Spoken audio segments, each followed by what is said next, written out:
muy bienvenidos a esto que es la grieta en la identidad. Bueno, en vivo por Spreaker y bueno, también estamos grabando, es decir que mañana lo van a tener al programa por YouTube y por iVoox. Aquí estoy con mi compañero Nicolás. ¿Cómo estás, Nicolás? Muy bien, acá estamos, bárbaro, y en este formato distendido, ¿no? De la grieta. Así que, bueno, saludos a todos y vamos a ver qué desmantelamos. Bueno, mira, te cuento, Nico, que hoy la consigna es la grieta en el conflicto. Sí, conflicto, como sabemos desde la lógica, nos da 100, es decir, que es una super lupa a esta antenita biológica que somos y que, como cualquier antena viva, está emitiendo y recibiendo información. Es decir, que el conflicto pareció ser, durante un anterior paradigma, algo muy productivo para el universo, para el cosmos, para el vacío, para el abstracto, para la nada misma, para el origen. Así que, bueno, por eso hoy tenemos esta temática del conflicto. ¿Conflictos de qué? Bueno, conflictos de todo tipo, conflictos de pareja, conflictos familiares, conflictos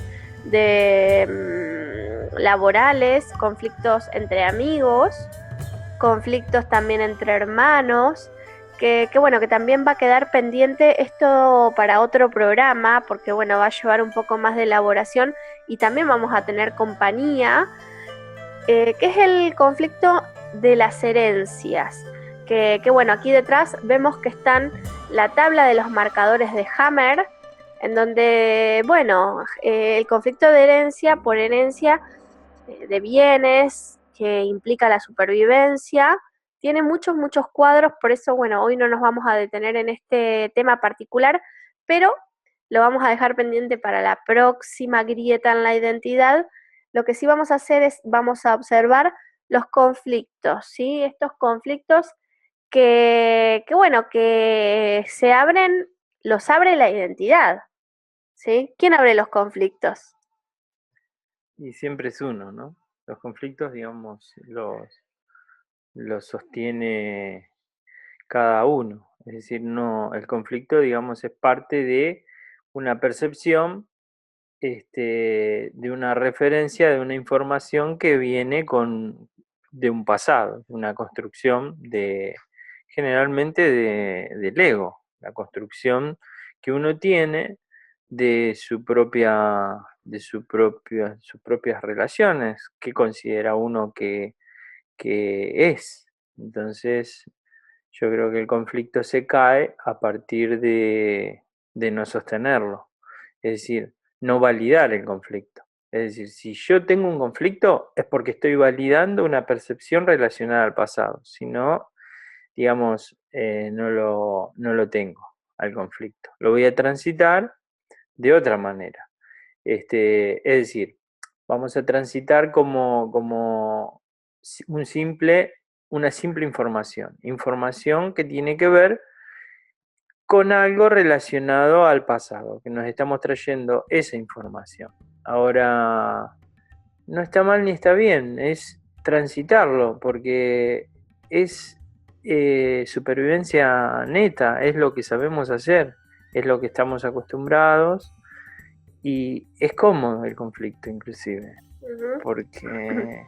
Exactamente, el conflicto en un momento del espacio-tiempo realmente nos ha dado muchísimo combustible, muchísimo, pero a mí me interesa tratarlo ahora desde esta perspectiva en donde muchos, cuando entramos en este proceso de la lógica global convergente, o también en mi caso cuando empecé a estudiar psicología, como el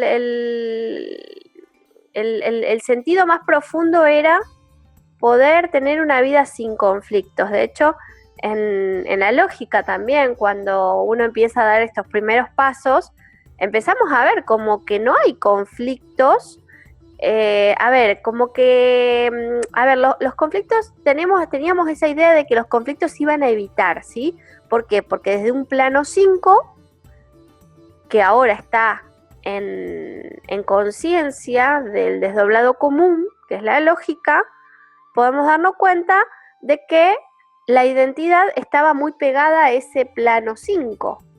Entonces, cuando la identidad está muy pegada al plano 5, esa lógica es una lógica divergente, que va a entrar en polaridad, va a polarizar la identidad de las personas. Y si la identidad de la persona está polarizada, la realidad también está polarizada, porque la realidad es un desdoblamiento de este plano 4 de la identidad. No nos olvidemos que es primero lo abstracto y después lo concreto.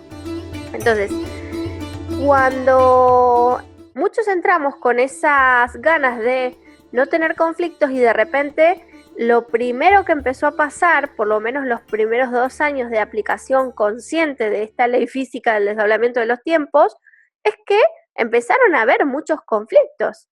Y conflictos en donde se activaba el kernel, conflictos en donde aparecían estos lados que no queríamos mostrar ante la sociedad. Yo recuerdo estar, por ejemplo, los primeros días de derivar y de estar muy consciente de este desdoblamiento, me voy a apagar la luz y veo algo que era injusto, ¿no? Y como era injusto, hice un escándalo, pero no solamente le hice escándalo a la persona que me estaba atendiendo, sino que le hice escándalo a la persona que estaba al lado atendiendo, me di vuelta, miré atrás al público y les dije, ustedes no se dejen amedrentar por estas personas de la energía eléctrica que bla, bla, bla, bla, bla, bla, bla. Y lo hice con tal naturalidad y lo hice tan tranquila que dije, wow. A ver, una cosa es evitar el conflicto, una cosa es tener la ilusión de que nosotros aplicando la lógica no vamos a tener conflictos, y otra cosa es que cuando el conflicto está haciendo y está ocurriendo, hay un observador que puede desidentificarse de ese desdoblamiento, ¿sí? Sí. Lo que vos estás planteando es como poderlo transitar sin trauma, digamos, ¿no? Es decir, o transitarlo de la mejor manera posible, si se quiere, o transitarlo sabiendo de que estamos bajándonos una información que en nuestra sociedad es lícita. Es decir, nosotros vamos viendo de que hay distintos como grados, que serían los parámetros que nosotros podemos entrar en ese juego de validar un conflicto. Vos te podrías haber retirado tranquilamente y decir, bueno, listo, no hago lo que me parece al respecto y me retiro. Hago lo que me parece. Pero tu postura fue inclusive un poquito más allá. Fue como para poder dejar un precedente social para que también lo observara el conjunto, que sería en este caso un grupo de gente, que si está desconectada esa persona con sí misma, se va a bajar tu potencial. Lo que vos estás generando con tu, en ese caso era tu verborragia, que estaba bajando una información, porque tu pensamiento estaba yendo a lugares donde iba como esquematizando esa cuestión social que nos dice a nosotros sobre del grupo humano al que pertenezco, de cómo se debe comportar una persona. Y ahora, bueno, eso son situaciones. Eso podría llegar a ser para vos, por supuesto que nada, porque vos lo transitaste como un tránsito operada por el kernel, como decís vos, como un hecho totalmente A ver, de supervivencia. Fue totalmente una decisión consciente explorar ese conflicto. Fue el conflicto más lindo de mi vida, porque no me tomó por sorpresa. Claro. Decidí entrar en ese desdoblamiento, decidí explorar esa distorsión y observar qué es lo que sucede en el cuerpo también, porque cuando no nos damos cuenta de que estamos entrando en el conflicto y lo estamos haciendo de manera automática, ¿sí? Es cuando no nos damos cuenta todo lo que se activa en la biología. Porque nosotros podemos tener conocimiento de lo que se activa en la biología cuando hay un conflicto. Pero una cosa es el conocimiento y otra cosa es la conciencia de qué es lo que pasa en la biología cuando hay un conflicto. Entonces, yo tenía conocimiento del conflicto, pero no tenía conciencia. Entonces, ingresar en el conflicto de modo consciente hizo que yo me pueda dar cuenta y registrar a estos biomarcadores, ¿sí?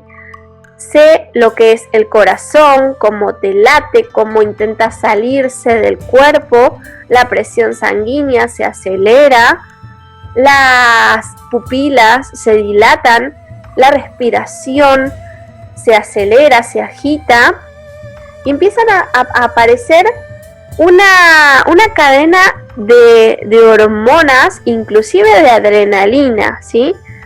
Que observándolo bien y entrando de manera consciente, muchas veces estamos entrando en un conflicto simplemente para drogarnos gratuitamente, ¿sí?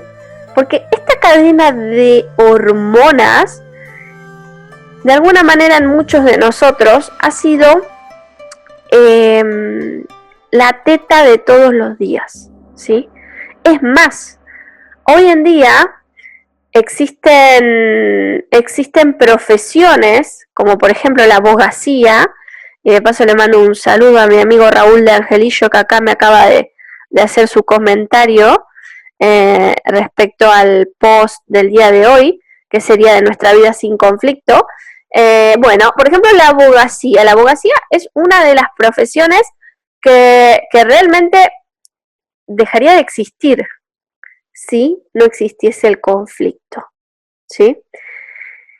Pero ustedes se dan cuenta que nosotros desde muy pequeños hemos sido educados para alimentar el conflicto, ya sea desde esa pequeña comparación y competencia que hace mamá en casa con nuestros hermanos, ¿sí?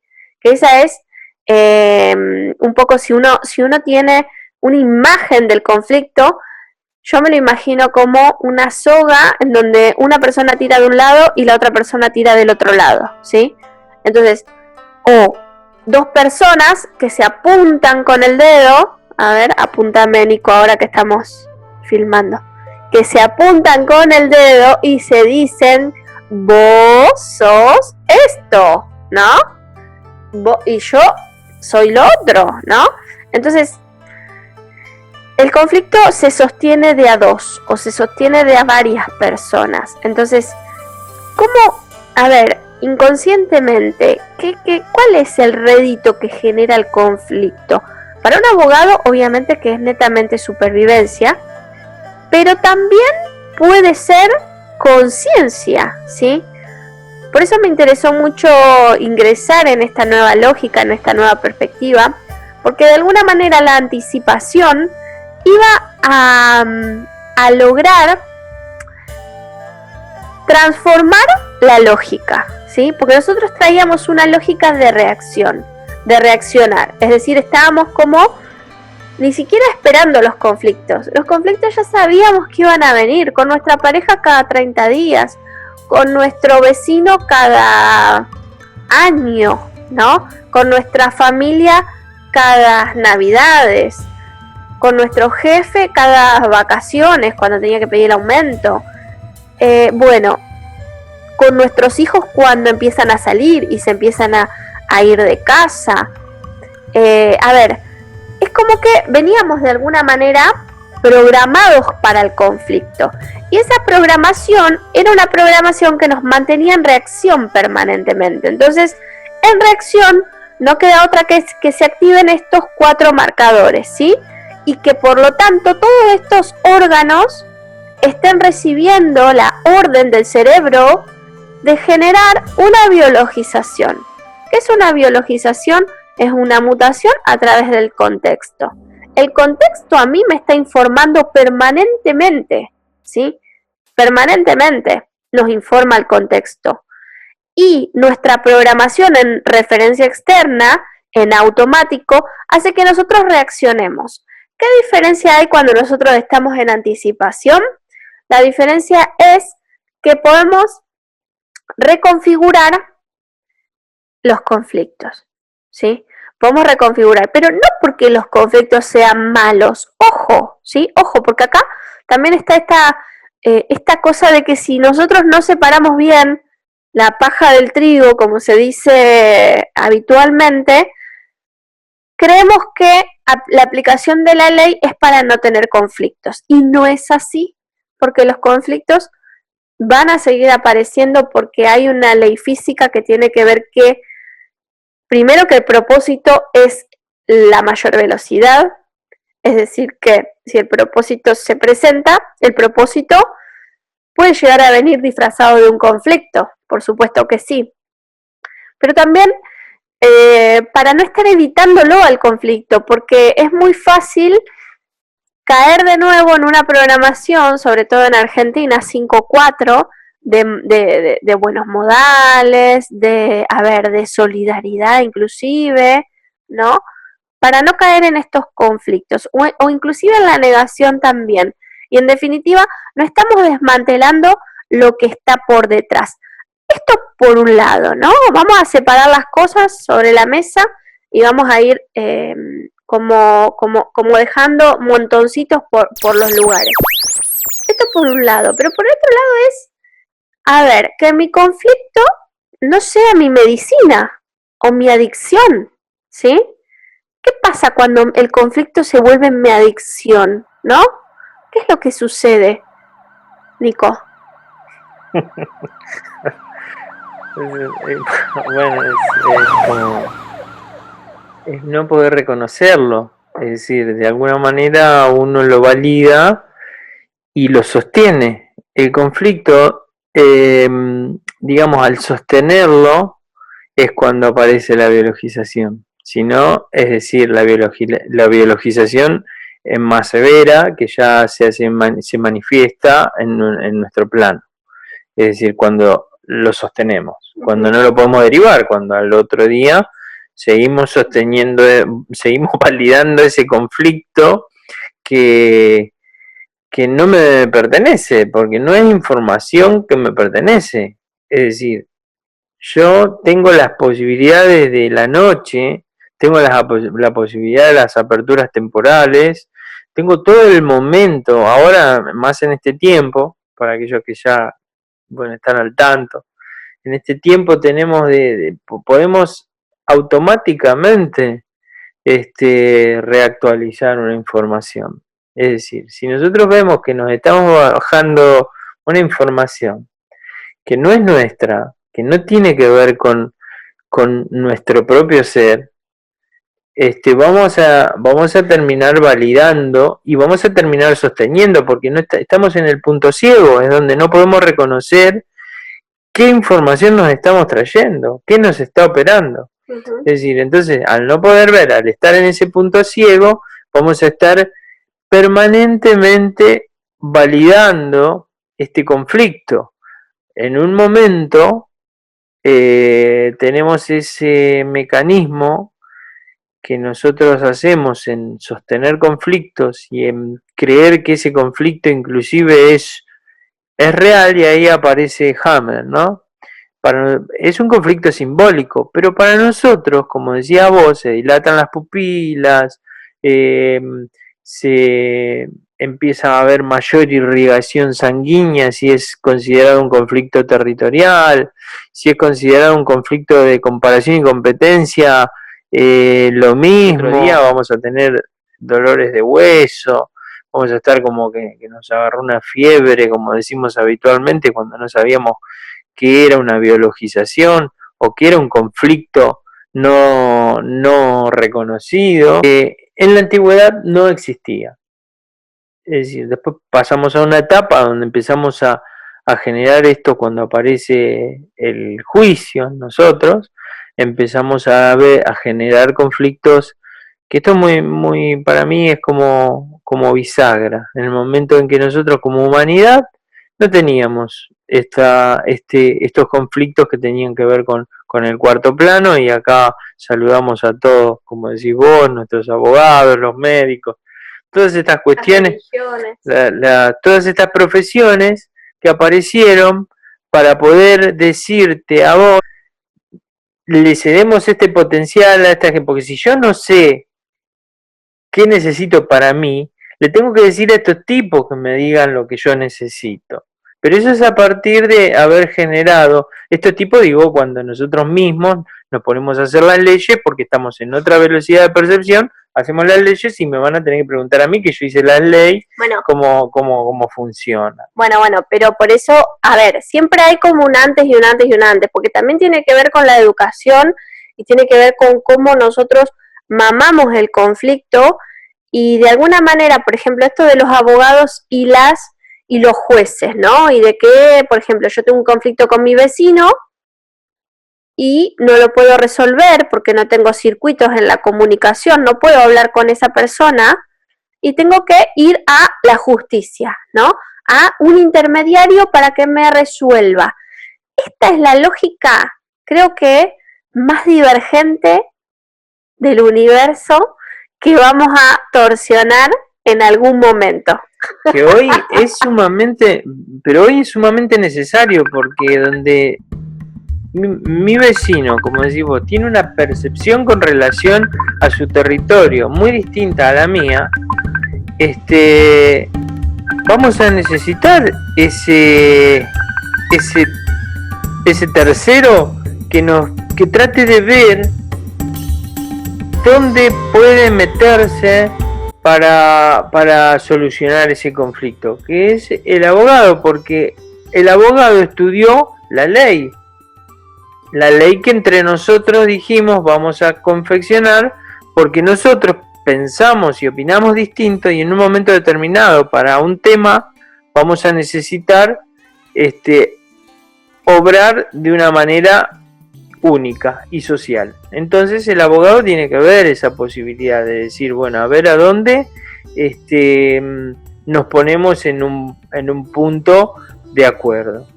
Pero así como las profesiones, como los abogados que están para solucionar conflictos que nosotros no sabemos solucionar, también están los médicos. A ver, que nosotros creemos que no podemos solucionar.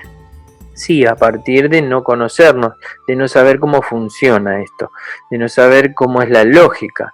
Porque, a ver, la lógica y cómo funciona es muy simple.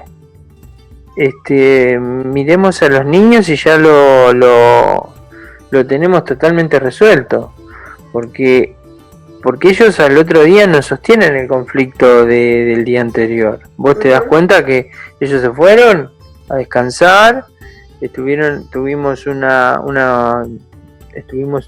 conflicto del 4, un conflicto social, donde nosotros le tuvimos que mostrar cómo eran determinados patrones sociales para que sean aptos, digamos, para que puedan seguir sosteniendo esta linealidad que hay en la sociedad. Nosotros, por una cuestión de supervivencia, le vamos transmitiendo algunos programas que, como hoy tenemos la posibilidad de observarnos, vamos viendo de que sean cada vez menos esos programas, o por ahí decir, bueno, no cargarlos de esos programas. Por eso también decidimos educarlos nosotros. Pero bueno, ahí no, a veces nos parece que no alcanza. Lo que pasa es que tampoco el diseño es muy fuerte, Es decir, el diseño va a necesitar de un proceso para poder ir abriendo un poquito sus alas, ¿no? Exactamente, exactamente. Y aparte, otra cosa que sucede, que observo, es que a veces no nos alcanzan con nuestros propios conflictos, sino que también nos compramos conflictos ajenos, nos descargamos conflictos ajenos. Estamos viendo a ver qué le pasa al vecino, qué le pasó a la tía, qué le pasó a la sobrina, qué le pasó a papá, qué le pasó a mamá. Y bueno, y ahora encima con las comunicaciones, esto se empieza a propagar, esta situación de que bueno, si no tengo ningún conflicto, por lo menos tengo que tener un conflicto ajeno, y eso va a validar mi identidad, ¿sí? En el fondo está fortaleciendo mi identidad. Sabemos que esta apertura es reforzar la identidad. Sí, lo que vos estás planteando es ese boomerang que sucede en cada uno de los conflictos. Es decir, como decís vos, termina siendo una droga, porque en un conflicto de protección, que vos como madre estuviste todo el tiempo protegiendo a tus hijos hasta que tenían 45 años, entonces después se te vuelve un boomerang, porque vos de alguna manera vas a estar esperando de que a vos te cuiden hasta que tengas 150 años.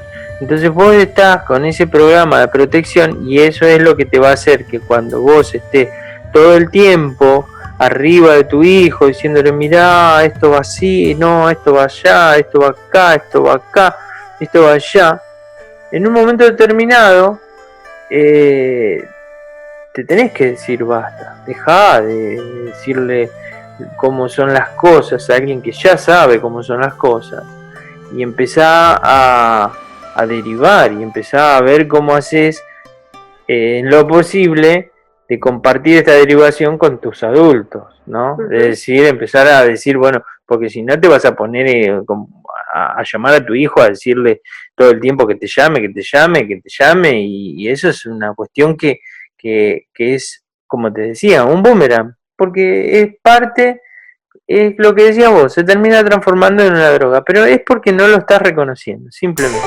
Exactamente, y aparte no lo estamos reconociendo, y aparte pensamos que el cuerpo es para usarlo así. Así como les cuento que este episodio de decisión consciente de ingresar en el conflicto de la electricidad o casualidad, ¿no? Tenía muchos cuadros para informar ese conflicto, pero decidir entrar en ese conflicto de manera consciente me hizo decidir en no entrar en otros conflictos de manera consciente, no por diseño de que el conflicto es malo, porque también hubo una parte en donde para mí fue evitar el conflicto, amor y paz, como que todo tenía que ser amable, todo tenía que ser suave, todo tenía que ser coherente, y rechazábamos esa parte conflictiva también. Entonces, de alguna manera recalibrar el eje es muchas veces ingresar en el conflicto, pero ingresar de manera consciente, sabiendo que justamente esa elección me va a hacer que a posteriori no use mi cuerpo es como una droga, es exactamente como una droga, porque la biología no se banca tanta droga, de ningún tipo, ni emocional, ni artificial, ¿sí?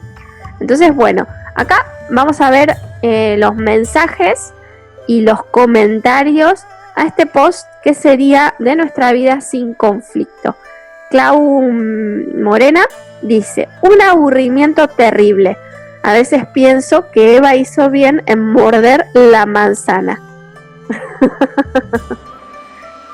Bueno, a ver, ese es otro tema, ¿no? Porque es un aburrimiento, y ahí tenemos que hablar del aburrimiento, ¿no? Y ahí ya nos vamos a otra grieta en la identidad, que es la grieta en la diversión y en el aburrimiento. ¿Por qué? veo también esto, ¿no? Esto de que sería muy aburrido. A ver, yo peleo para divertirme. Genero conflictos porque si no me aburro en mi casa solo. ¿Qué voy a hacer? ¿No? Entonces, estamos de nuevo en esa distorsión de que hay que estar siempre entretenido.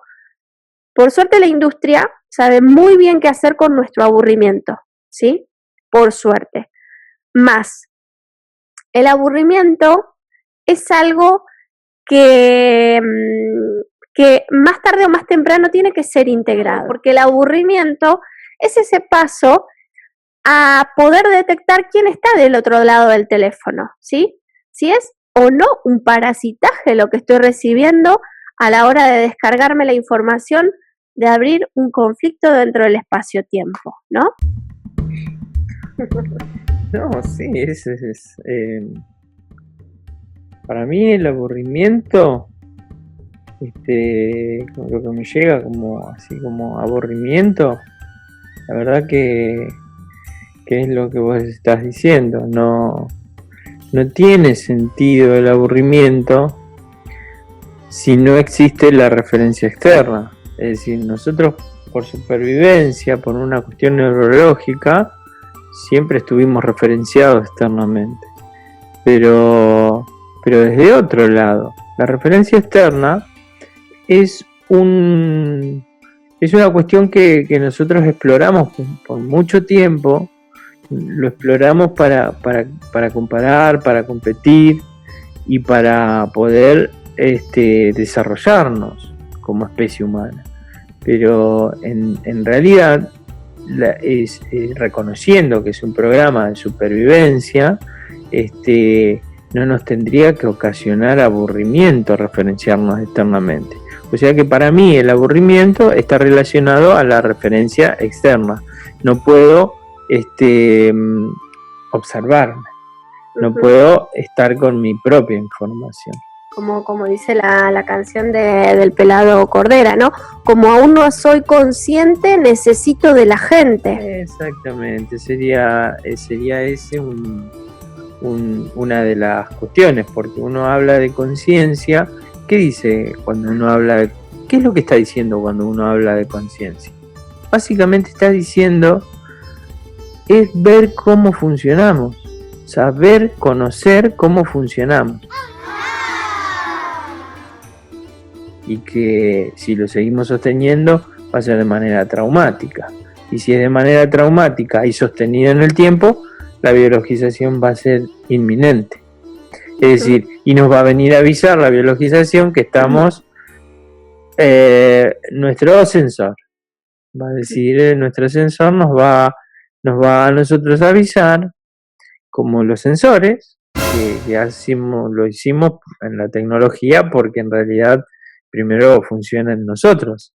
Un sensor que te avisa un conflicto en una zona determinada. Eso es un sensor. ¿Por qué lo hicimos en la tecnología? Y porque así funcionamos nosotros. Mucha gente que está empezando ya se va a dar cuenta que cuando hay un sensor en un determinado lugar, no se está diciendo que hay un conflicto en determinado lugar.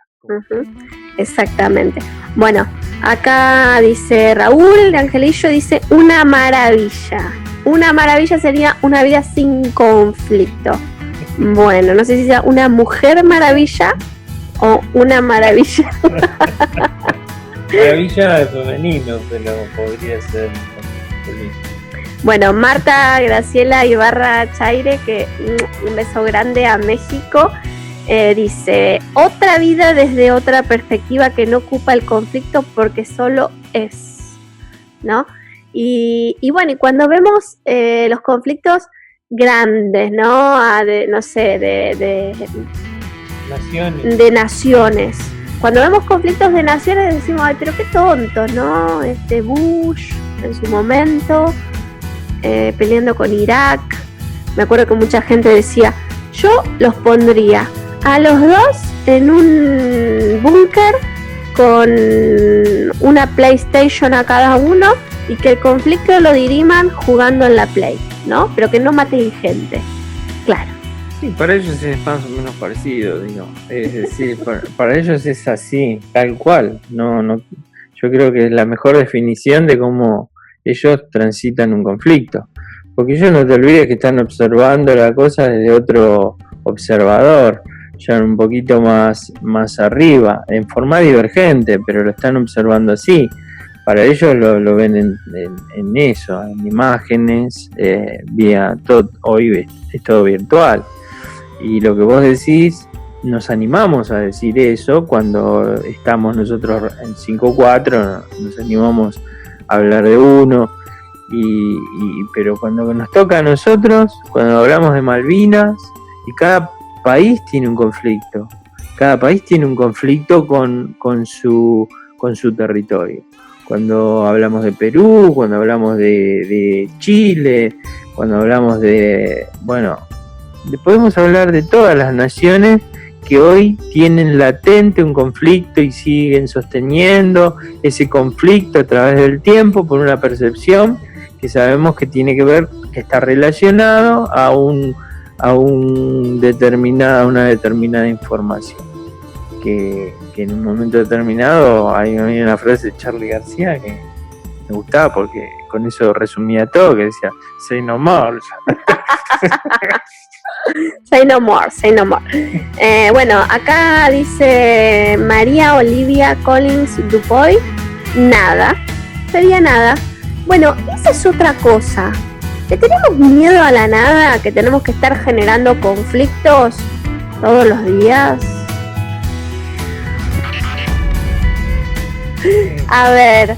Sí, la nada, el vacío, qué sé yo, el vacío para mucha gente se resume en el domingo, pero el vacío está operando permanentemente, es decir, porque al no saber cómo funcionamos, vamos a mirar a ver a dónde podemos obtener una información que nos diga que estamos vivos. Y bueno, qué sé yo, venimos de laburar y para comprarnos la tecnología más, no sé, el televisor más grande, llegamos destruidos porque llegamos ya de tanto trabajo a ese televisor, prendemos el televisor y el televisor nos dice que somos un desastre de tipo porque no podemos comprar el otro que salió y salimos a buscar otro laburo, generamos conflictos para no descansar y cuando nos queremos dar cuenta tenemos un estrés galopante que la biología nos va a encender ese sensor y nos quiere vivos la biología, así que nos va a paralizar de cualquier manera, primero con un estrés, después con una ACV, después se nos van a paralizar las piernas, no sé, pero nosotros, la biología como nos quiere vivos, porque hay un programa que es de natural biológico, que va a tratar de solucionar todo nuestro organismo para que podamos sobrevivir en la Tierra, y seguir informando el error, nos va a paralizar, si no podemos descansar, nos va a hacer descansar. Así que yo creo que el conflicto tiene que estar, va a suceder porque es supervivencia. El tema es cómo lo transitamos. Exactamente. Bueno, acá, bueno, eso que dijiste, ¿no? De que el domingo es un día muy, bueno, es el día 7, entonces es el día en donde se manifiesta este vacío, esta nada, y donde de alguna manera, sobre todo acá estamos en invierno, y observo esta gran sensación de vacío y con tanta tecnología, con tanta cosa, ¿no?, para hacer y tanta industria del entretenimiento, les recomiendo que vean la película de Capusotto, que habla del entretenimiento. ¿Cómo se llamaba la película? Capusotto en 3 dimensiones, creo que. Sí, ¿no? Creo que se llama Capusotto en 3 dimensiones. 3D. En 3D, así que la van a encontrar. Que bueno, que habla del entretenimiento justamente y desde una visión 5-4 argentina y de esta gran pregunta que Un Capusotto lo inventó la burguesía, ¿no? Claro, que bueno, pero bueno, si nos vamos a esto de burguesía, capitalismo, proletariado, izquierdas y derechas, bueno, ya sabemos de qué estamos hablando, me parece o no. Estamos hablando de una pregunta que es una izquierda y una respuesta. A ver. Sí, yo digo burguesía en este caso porque él digamos, en esa película hay muchas filtraciones, sí. Pero él, como decías vos, lo hace de 5-4, ¿no? Está muy bueno. Sí. Exactamente, pero más allá de todo está buenísimo porque todavía nos pasan estas cosas domésticas, todavía queremos entrar en el conflicto de una distorsión que ya sabemos que es la distorsión que les da de comer a los políticos, sabemos que es la distorsión que le da de comer a las empresas, a las multinacionales, pero así todo, siendo de izquierdas, seguimos alimentando ese conflicto y seguimos alimentando a esas derechas que van a hacer lo imposible para satisfacer a las izquierdas. En este caso, a través del entretenimiento, con esa gran pregunta, ¿qué es el aburrimiento? Sí, bueno, ahora lo vamos a ver clarito en estas campañas electorales, como un déjà vu. Vamos a empezar a ver cuando hay un gobierno de derecha, creo para los que tienen unos cuantos años, van a ir viendo esta alternación de repetición, de desdoblamientos, donde colectivamente nos bajamos información. Donde hay izquierda, por supuesto la oposición va a ser de derecha, y ahora que hay un gobierno considerado de derecha, va a haber muchísima oposición de izquierda. Y todos los discursos de oposición van a ser con una gran connotación de, si se quiere decir, el máximo exponente de la izquierda en el planeta es los máximos es Carlos Marx. Entonces vamos a ver que la oposición va a tender a tener discursos casi marxistas. Entonces yo creo que acá hay una cuestión más allá de cuál es el gobierno que colectivamente tendríamos que elegir, ¿no es cierto? Como ciudadanos, es decir, bueno, a ver, ¿a quién ponemos allí? ¿A quién ponemos allí para que nos represente, ¿no? Esto es una cuestión social que, bueno, que lo vamos a ir observando despacito y bueno, pero se va a empezar a observar y se va a empezar a ver porque nos va a mostrar a todos que vamos a tener que participar de estos eventos sociales y donde se van a ver claramente esta polaridad. Ya para nosotros lo vamos a ir observando, vamos a ir viviendo al conflicto, pero vamos a tratar, por supuesto, de transitarlo y no de manera traumática. Exactamente, bueno, aquí dice Jack Daniel, una vida sin adversidad es una vida que no daría ningún aprendizaje, ¿sí? Bueno, él está relacionando aquí la adversidad con el conflicto, ¿no? Que bueno, que ya sería como una trascendencia del conflicto, llamarlo como adversidad. De hecho, le vamos a sacar los números adversidad, a ver qué nos da, porque me parece muy interesante lo que dice él. Más, no necesariamente la adversidad tiene que ser el modo de conciencia, ¿sí? Me parece que ahí es donde hay que trascender esta lógica, porque de alguna manera es un poco la lógica que nos han enseñado en la iglesia, que nos han enseñado en todas las religiones que cada uno haya transitado. Y bueno, y el gran programón, ¿no? Esto del apocalipsis, como que tiene que venir un gran conflicto para que la gente realmente despierte. Ahora encima se desprendió una gran grieta en la Antártida.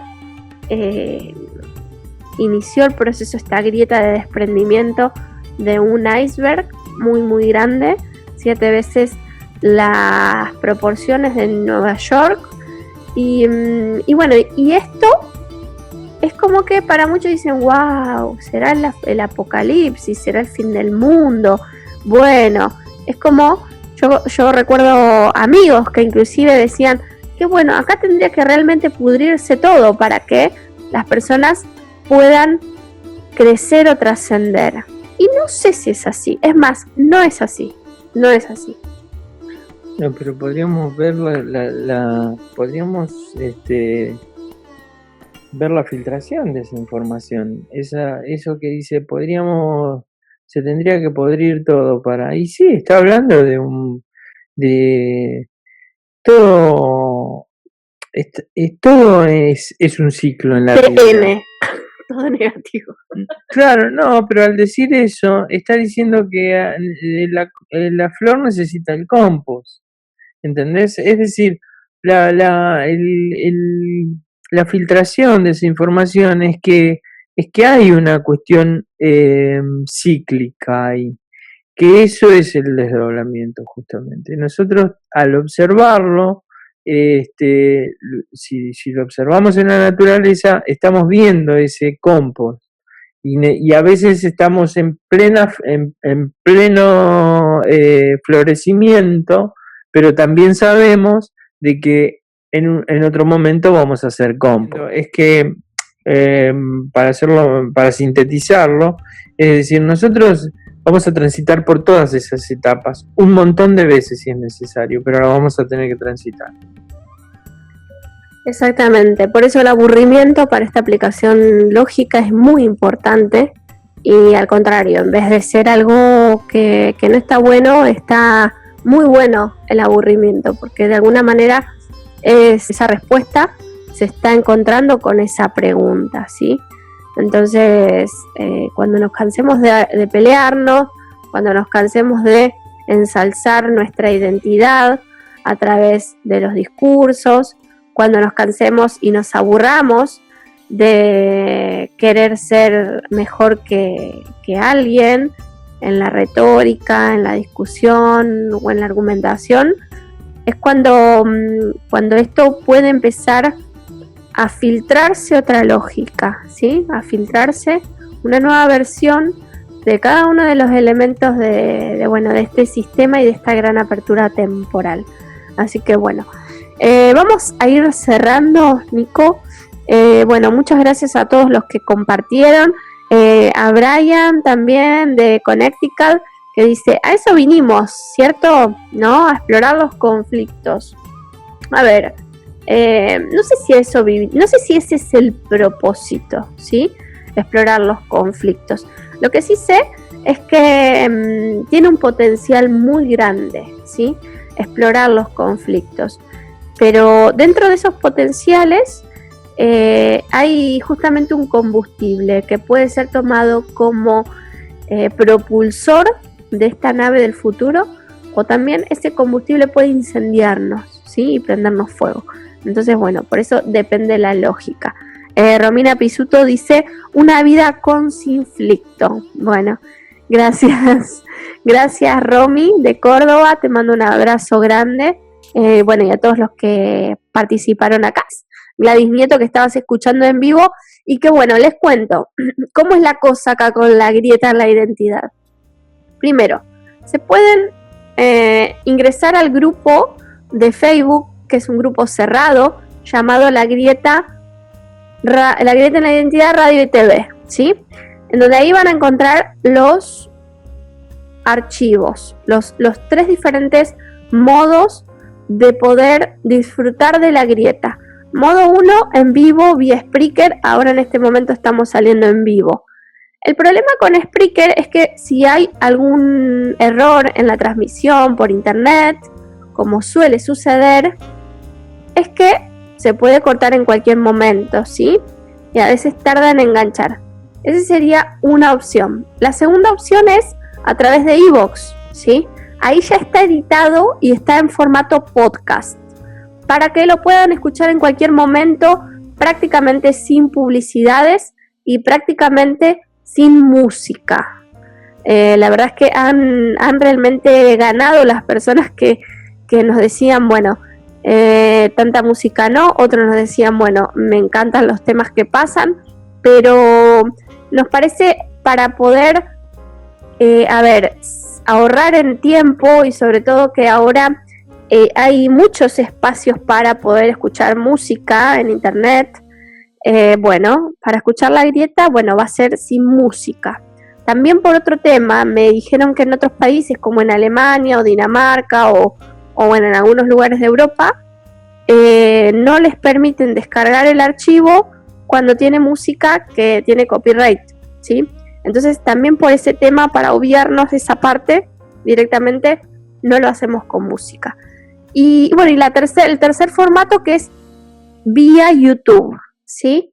Mañana, es decir, en este caso mañana viernes, van a ver el video grabado de YouTube también para que lo puedan ver de manera sencilla. Este programa, La Grieta en la Identidad, es un programa simple. Vamos a hablar de cosas simples, cosa que, mañana la señora que está haciendo la cocina, está lavando los platos, pueda escuchar el programa sin tener que prestar demasiada atención. Ya dijimos, para profundizar van a estar los talleres, van a estar los videos del canal Robert Nass o La Ley del Todo, pero no la radio. La radio es justamente para abrir, para distender, para charlar, para mostrar que somos personas comunes y que no vamos a dejar de serlo por estar haciendo desarrollos, que también nos gusta interactuar, ¿no? con ustedes, con el público, y que sabemos que tienen muchísimo para compartir, ¿sí? Muchísimas perspectivas. De hecho, la perspectiva de cada uno es única, ¿sí? Por eso la autorreferencia es fundamental. ¿Y qué más nos queda, Nico?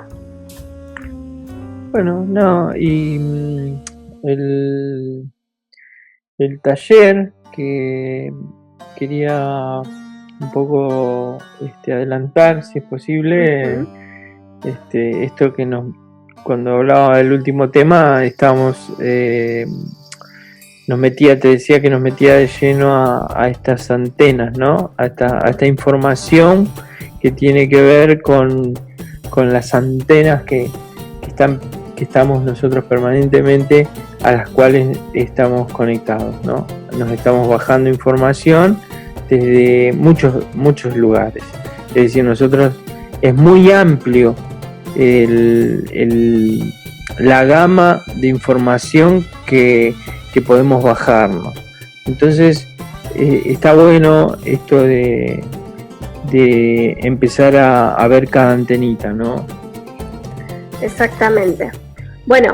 Les cuento, el taller de antenas biológicas no vivas será de 4 módulos de 80 minutos, en el que nos enfocaremos en la lógica de ese potencial que ha sido secuestrado debido a mitos y leyendas, denominado muerte, ese fenómeno incontrolable. Muerte nos da 85, y desde el consultorio en conciencia psicobiológica se ha venido tocando mucho este tema, tanto en las consultas a distancia como en las consultas con Los Ángeles, en Estados Unidos.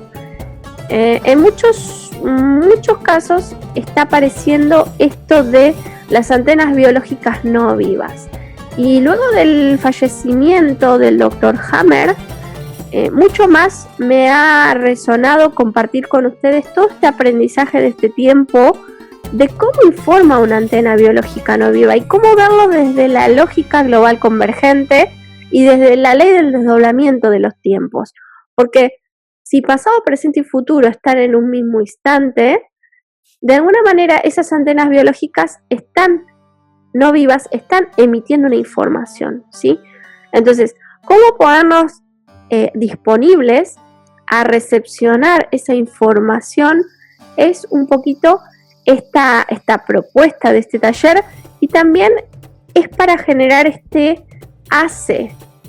ACE es un antes y un después en nuestra percepción, de acuerdo a este proceso que es fisiológico, que nos pasa todos los días, todas las noches morimos, y en base a esto vamos a hablar no solamente del insomnio como una de las biologizaciones que ocurre cuando hay una antena biológica no viva informando, sino también vamos a hablar de qué es una antena biológica, los biomarcadores, muerte y creencias culturales, envejecer, rechazo y negación, receptor y emisor en la comunicación no lineal, preguntas y respuestas, lógica, por qué morimos, diseño de muerte, por ejemplo la viudez, la huerfandad, la muerte de los hijos.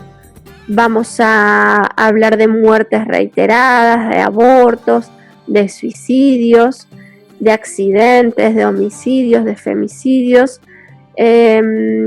También de alguna manera vamos a hablar de esta configuración de la zona de confort en la que nos encontramos antes o después de este acontecimiento llamado muerte.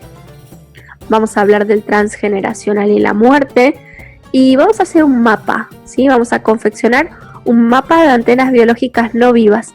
Así que a las personas que se están por inscribir o ya se han inscrito al taller, les recomiendo que vayan recolectando esta información de esas antenas biológicas no vivas.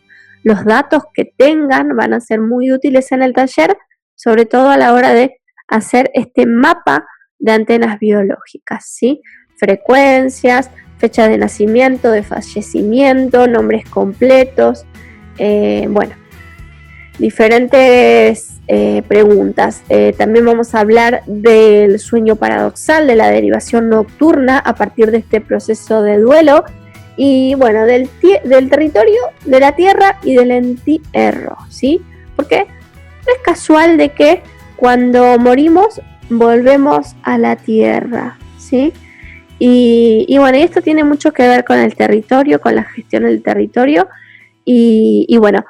se los recomiendo a las personas que han hecho el taller Conciencia Psicobiológica aplicada a la consulta terapéutica, porque es para esos terapeutas que quieren abordar la muerte desde esta perspectiva, ¿sí? Pero no es excluyente este taller a personas que no sean terapeutas, está abierto a todos, ¿sí? Serán 4 módulos de 80 minutos y tendrán material audiovisual, un dossier de cada uno de los módulos con bastante información ralentizada de qué es una antena biológica no viva, qué es una antena biológica, la muerte, el duelo, sueño paradoxal, todo lo que les acabo de comunicar y mucho más, pero a modo dossier, ¿sí? Será la plataforma que vamos a utilizar, Zoom, y van a estar grabados, así que si no pueden asistir a alguno de los encuentros, igual les va a quedar grabado y estoy disponible para cualquier pregunta y no sé, Nico, ¿vos tenés alguna pregunta? No, me parece está bueno el adelanto que hiciste porque es la posibilidad que tenemos para poder entender cómo funcionamos y cómo funcionamos en todos los aspectos, ¿no? De muerte y vida como una unidad. Eso va a terminar se va a terminar, digamos, desmantelando, ¿no? A esa información que siempre estuvo como oculta, ¿no? Así que nada. Y si nos despedimos, yo ya saludo. Muchas gracias. Y les mando un beso grande a todos allá, del otro lado. Hasta la próxima Grieta en la Identidad, que esperemos que sea el martes que viene. Chau, chau.